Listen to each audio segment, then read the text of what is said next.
Greetings and welcome to the Nexus. Uh, this edition, I'd like to do something a little light, like I had previously alluded to. Um, Basically, I thought I'd review some films, and I cut it down because I wanted to. I thought about doing some documentaries, but that was a little too heavy. I have a few films here I just want to go over, and these are films that I don't think got their proper due, or maybe they did, I just didn't catch it. At any rate, I'll begin. This film, The Believer, um, very interesting piece of work.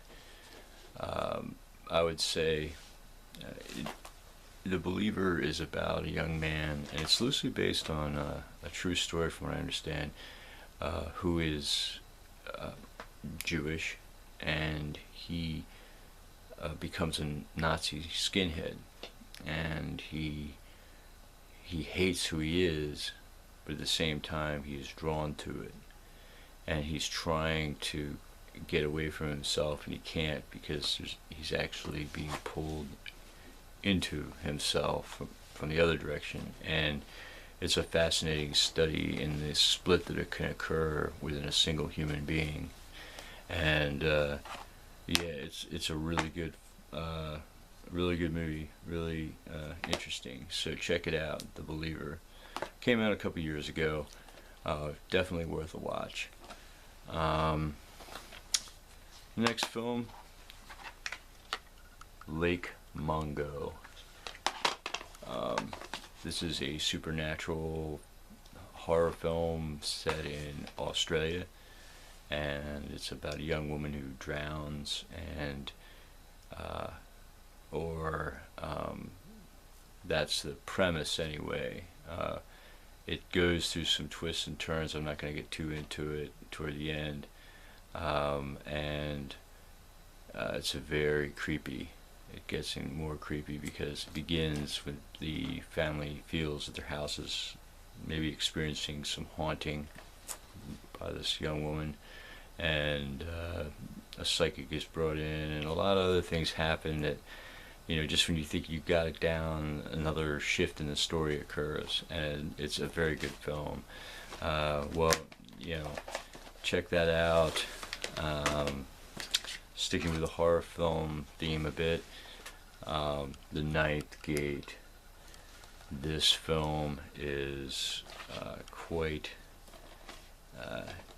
It's got Johnny Depp in it. It's also it's got a creepy element, but yet basically he plays a book dealer who is given an assignment to recover a lost book of shadows that was supposedly written by the devil, and a young woman accompanies him on this errand. She becomes his. She's mysterious, and her role and who she really is, becomes part of something that's you can speculate, and you can speculate also about the ending because it's open-ended, leaves the possibility of a sequel, but even without it, it's definitely, you can have some conversations about what the film means, and there's definitely occult symbolism in the film. So if you're into that kind of thing, you can definitely see some things in it. The next film, The Bay. The Bay was a film that was done not long ago, and the guy that did Paranormal Activity and Insidious, I don't know if you're familiar with those films, he did that. The producers did that, and I liked Insidious. I thought it was good. I didn't see Paranormal Activity, so I'm not equipped to comment on that.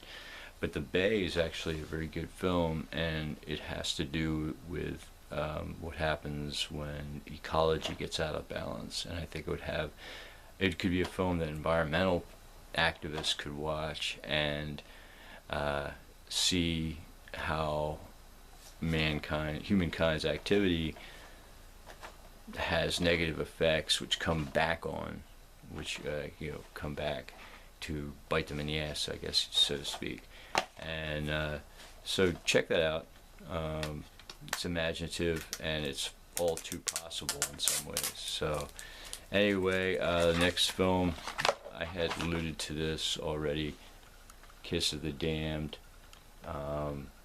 Definitely a good vampire film, not heavy on blood and gore, but more heavy into the eroticism.